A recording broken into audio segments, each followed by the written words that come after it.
Banyak baca, banyak lupa. Sedikit baca, sedikit lupa. Nggak ada baca, nggak ada yang lupa. Jadi ngapain dong? Terserah, nonton, mau denger terserah. Yang penting belajar.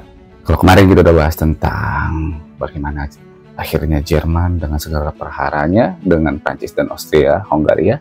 Sekarang kita akan bahas tentang apa kelanjutannya setelah Jerman lahir, bangkit, dan menjadi sebuah negara industri yang besar. Pastinya ada permasalahan selanjutnya. Yuk kita bahas.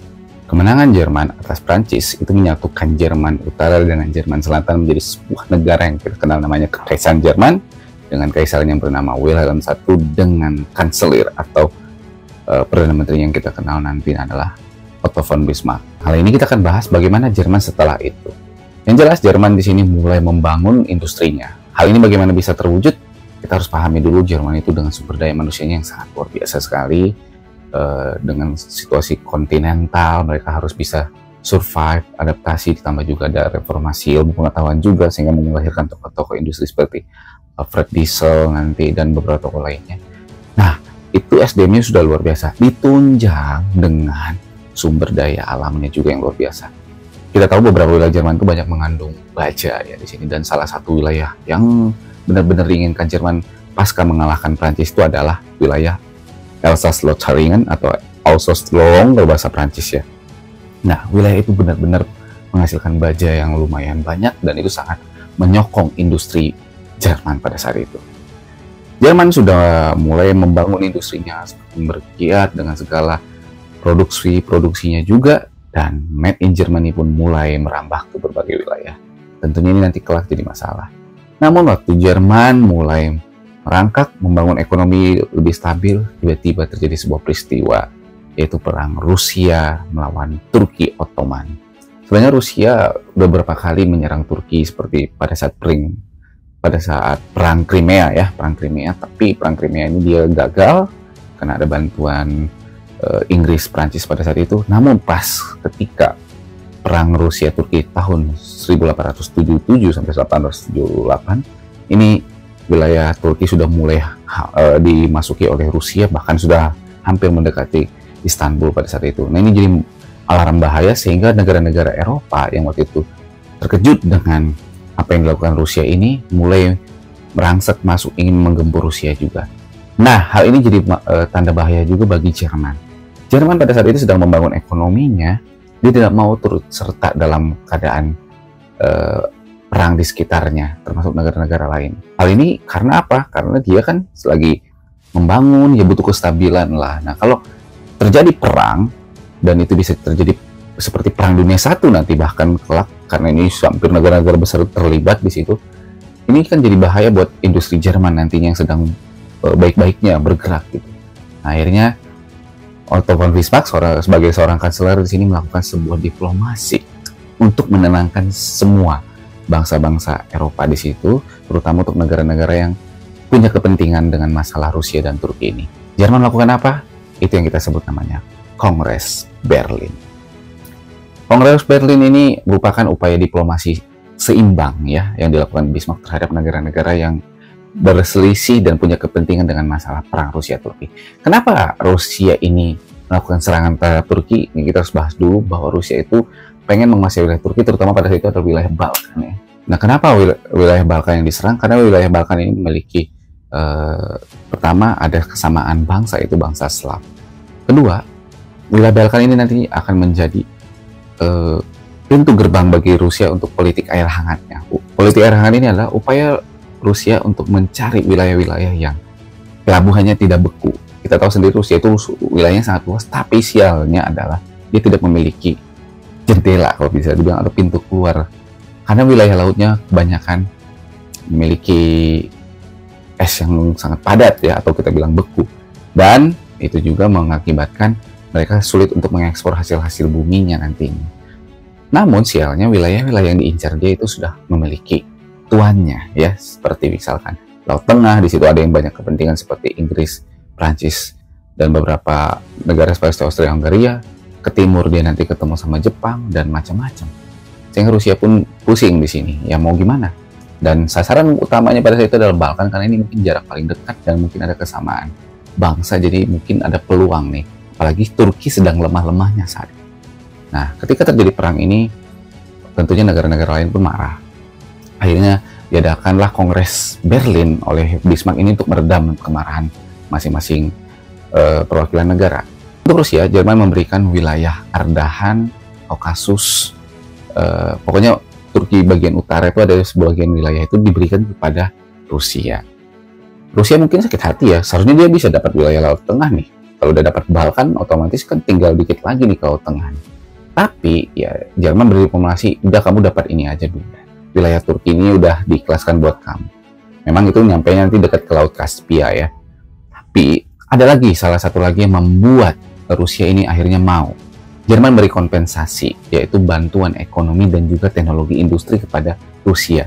Kebetulan Rusia saat itu juga sedang belajar membangun industrinya. Mulai kalah cepat dengan negara-negara Barat, tapi ya mulai menata lah. Nah di sini Jerman bersedia nih memberikan bantuan ekonomi plus alih teknologi industri juga. Jadi produk Jerman masuk sambil juga mungkin diajarin gitu loh. Nah, bagaimana kira-kira respon Rusia? Tentunya Rusia senang di sini.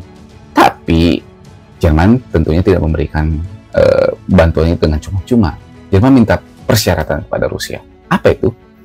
Persyaratannya dari Rusia adalah ketika nanti Jerman mungkin berselisih dengan Prancis, maka Rusia diharapkan bersikap netral. Sekali lagi, Rusia diharapkan untuk bersikap netral, jangan ikut campur. Rusia menyanggupi, tapi dengan tambahan satu permintaan. Apa kata Jerman? Rusia minta kalau nantinya dia ada berselisih juga dengan wilayah Balkan, terutama dengan Austria-Hungaria, diharapkan Jerman tidak turut serta dalam perang tersebut atau netral, tidak membantu Austria-Hungaria. Kata Jerman, oke, kita setuju. Nah, kali ini masalah Rusia pun beres. Rusia bisa ditenangkan. Kemudian ada lagi yang perlu ditenangkan, yaitu negara raksasa lainnya, yaitu Inggris. Kita tahu sendiri bahwa Inggris ini merupakan sebuah negara raksasa pada zaman itu. Apalagi pada zaman Ratu Victoria, waktu jajahan Inggris tuh sampai dijuluki matahari tidak pernah tenggelam. Tapi apa yang menyokong Inggris pada masa itu? Kita ingat pada abad 18, Inggris menjadi negara industri pertama. Dengan revolusi industri, dia bisa membangun industrinya luar biasa. Namun, abad 19, terutama yang bagian akhir, muncul tiba-tiba negara baru yang bisa merangsek. Selama ini produksi-produksi dia, yaitu Made in England itu menyebar seluruh. Tapi, mulai pelan-pelan tergantikan, bahkan mungkin disaingi dengan satu produk Made in Germany yang segi kualitas maupun kuantitasnya juga bisa diadu dengan Made in England atau buatan Inggris. Nah, ini jadi masalah nanti kelak. Tapi bagi Otto von Bismarck, dia melakukan satu perjanjian kepada Inggris. Inggris, tenanglah. Barang-barang Made in German itu tidak akan disebar kemanapun, hanya untuk wilayah Jerman saja. Jadi barang-barang Jerman hanya untuk Jerman. Inggris senang? Tentunya Inggris senang karena saingan beratnya Made in Germany ini bisa dikondisikan nih. Walaupun ya kita tahu sendiri bahwa Jerman sendiri pun sebenarnya selain dia mendistribusikan produknya hanya untuk dalam negerinya saja, tapi dia diam-diam juga melakukan ekspor terhadap Rusia untuk penjualan produknya. Ya tentunya itu dengan rahasia ya, sesuai dengan perjanjian yang di awal dengan Rusia tadi.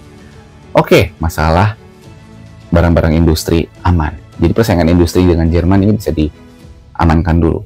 Yang kedua, Inggris itu paling kuat dalam soal jajahan, paling luas soal jajahan. Kita tahu sendiri hampir seluruh benua itu ada jajahan Inggris, sehingga bisa dia dijulukin sebagai negara matahari tenggelam karena selalu berkibar bendera Inggris pada siang hari.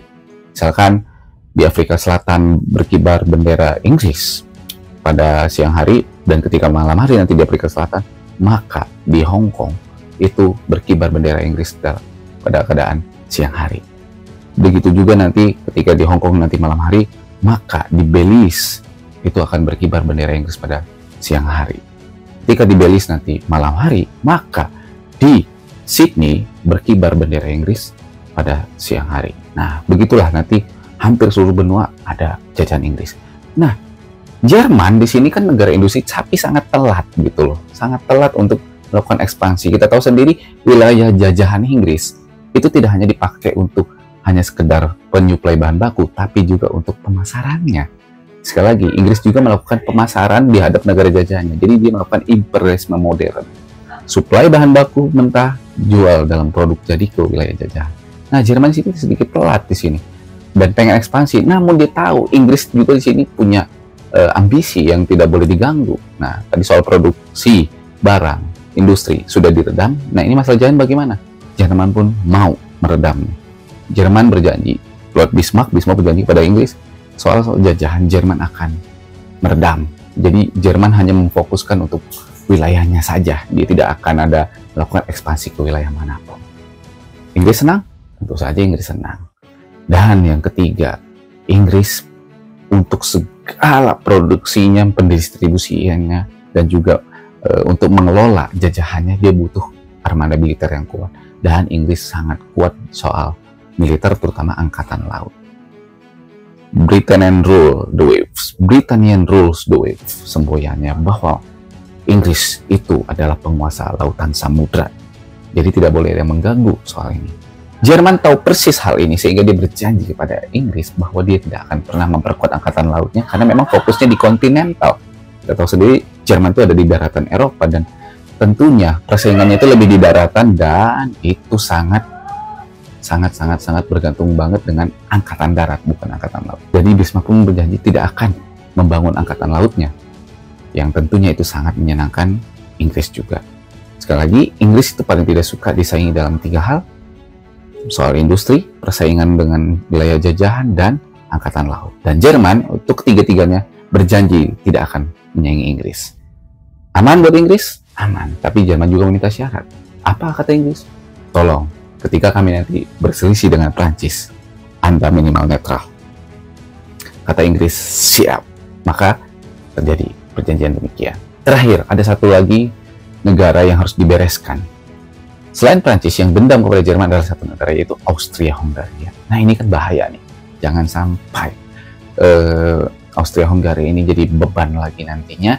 Sekalipun sesama bangsa, tapi ini dendamnya masih ada pastinya, sehingga dia nanti membangun Austria-Hungaria itu sebenarnya kan persiapan menghadapi Jerman sebenarnya. Tapi ada sebuah penawaran yang diberikan Otto von Bismarck terhadap Austria-Hungaria yang benar-benar dia tidak bisa tolak sampai-sampai dia melupakan dendamnya. Apakah itu? Wilayah Austria-Hungaria nantinya yang sebelumnya hanya Austria dan Hungari, untuk wilayah Balkannya itu Jerman memberikannya. Bayangkannya Turki itu dengan kepasrahannya rela dicomot nanti wilayah Bosnia, Kroasia, Slovenia, dan itu diserahkan kepada Austria-Hungaria. Senang nggak kira-kira Austria-Hungaria? Ya senang, karena dia pertama dapat wilayah Laut Adriatik, itu ya paling penting juga. Dia dapat wilayah itu dan, nah intinya ketika dia dapat wilayah itu, apalagi wilayahnya sebagian itu ada yang, kecuali Bosnia itu memang ada mayoritas Katolik juga ya. Jadi minimal daerah Balkan ini pelan-pelan dia sudah mulai kuasai. Nah, tapi ada syaratnya dari Jerman lagi, yaitu apa? Kalau nanti Jerman menyerang Prancis atau ada berselisih dengan Prancis, Austria-Hungaria harus netral. Austria-Hungaria pun menyanggupi, tapi dengan syarat tambahan lagi. Apa? Kalau misalkan nanti Rusia menyerang Balkan dan itu ada berselisih juga dengan Austria-Hungaria, maka Jerman harus siap membantu Austria-Hungaria. Apa kata Jerman? Jerman pun siap membantu. Nah, tentunya rahasia terselubung ini tidak diketahui oleh Rusia ya. Oke, itulah politik yang dimainkan oleh Otto von Bismarck. Nah, dan semuanya senang. Ada lagi wilayah lain seperti Bulgaria dan juga nanti Serbia itu dimerdekakan untuk meredam bangsa-bangsa Slav yang sempat dikompori sama Rusia. Jadi dimerdekakan nih Serbia sama Bulgaria dari wilayah Turki, itu sengaja seperti seolah-olah jadi peredaman supaya nanti Rusia tidak mencaplok mereka lagi karena mereka kan sudah merdeka nih ceritanya. Nah, itu juga kan jadi jaminan buat Austria-Hungaria. Kenapa Austria-Hungaria itu sangat khawatir sekali kalau Balkan itu dikuasai sama Rusia? Masalahnya bukan masalah karena Rusia itu akan menguasai Laut Tengah ya, tapi lebih ke arah penguasaan Balkan itu menghambat industri Austria-Hungaria juga. Austria-Hungaria itu ya, dia itu dilalui sebuah sungai besar kedua di Eropa, yaitu sungai Danube atau Donau yang dari Alpen itu hulunya Jadi sungai besar itu mengalir dari kota Vienna, terus nanti masuk ke wilayah Serbia, Bulgaria, sampai nembus nanti ke Laut Hitam dekat Konstantinopel atau Istanbul. Nah, sungai besar ini kan jadi jalur distribusi nantinya barang-barang Austria-Hungaria itu sampai ke Laut Hitam, bukan ke Laut Tengah ya, karena Laut Tengah beda lagi. Nah, kalau sempat nanti wilayah-wilayah itu ya, ini ya kayak ini ya, kalau wilayah itu nanti diserang sama atau dikuasai sama Rusia, maka ini kan jadi masalah nanti.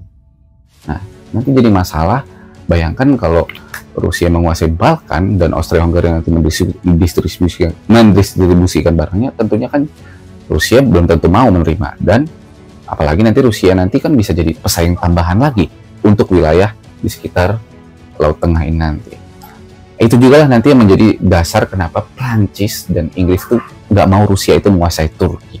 Karena wilayah-wilayah Afrika Utara dan sebagian wilayah Eropa Tenggara ini sebenarnya masih milik Turki Utsmani atau Ottoman. Cuman ya karena di dalam keadaan lemah, wilayah-wilayah itu tuh bisa tuh kayak dimonopoli sama bangsa-bangsa seperti Prancis dan Inggris. Kayak Inggris nanti dengan Mesirnya, Prancis dengan Afrika Utara seperti Tunisia, Aljazair segala macam.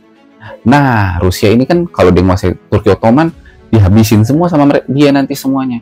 Nah, ini kan jadi masalah bagi Inggris maupun Perancis. Sekali lagi, masalah Turki ini jadi masalah buat semua bangsa Eropa, terutama karena dia lemah dan jajahannya itu dicomot sana sini untuk kepentingan masing-masing bangsa. Dan ketika Rusia nanti masuk, itu seolah-olah kayak mengganggu stabilitas untuk wilayah Laut Tengah.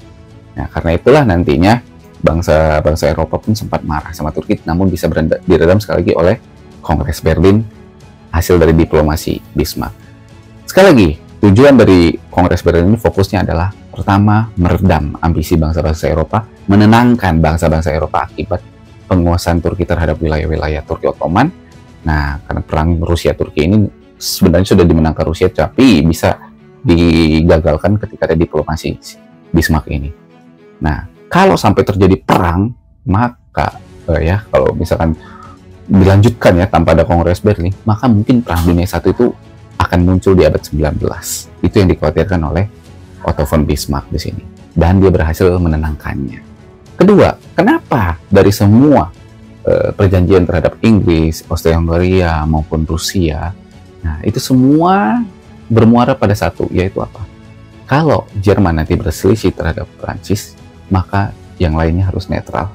Karena Jerman dan Prancis ini mungkin sudah mengakar sekali dendamnya dari awal wilayah tersebut.